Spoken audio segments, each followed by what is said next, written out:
everyone, my name is Taylor Carr and this is Chit Chat Thursdays with Taylor. Today I'll be talking to Andy Imparato, Executive Director of AUCD, about self-advocacy. So Andy, can you tell us about yourself and what you do?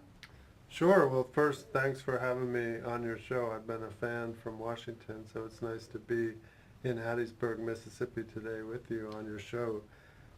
So, as you know, the Institute here at the University of Southern Mississippi is one of 67 University Centers for Excellence in Developmental Disabilities, and AUCD is the national organization that represents all those centers. So I work for you in Washington to try to protect our funding, to try to help grow the network, and to make sure people in the national disability community know about the important work you're doing on the ground here in Mississippi.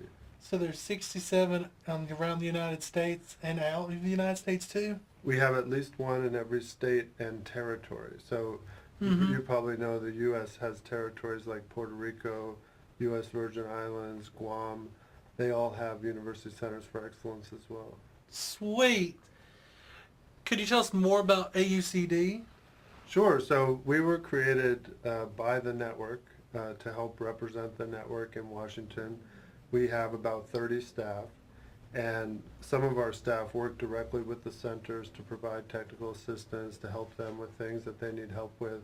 Some of our staff are more focused on Congress and the executive branch, trying to make sure that good policy is happening for people with disabilities. And then we have some staff that are focused on things like this, communications, sharing with the world the good work that's happening in the network. That's fantastic. I know you travel a lot and go to places within the United States. What are your self-advocacy services like in other states? Yeah, well, as you know, self-advocates are an incredible, important part of the disability movement.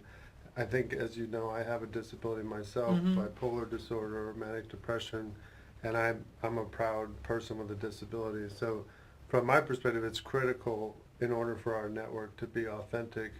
We need to be working closely with people that have the lived experience with all types of disabilities, you know, people that are on the autism spectrum, people with Down syndrome, people with mental health disabilities, physical, sensory. And I think, you know, the LEND program is a good example of this. As you know, we have an interdisciplinary training program funded by the Maternal and Child Health Bureau that's been training professionals to work with children with disabilities and their families. They also have family discipline where parents and other family members can participate as trainees.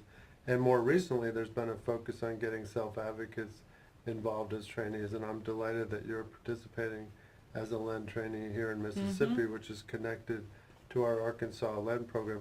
But that's a good example. The people that go through that program are well positioned to move into leadership roles across the network. So I think just having self-advocate trainees within LEND is going to help us get more self-advocates represented across the network in leadership positions.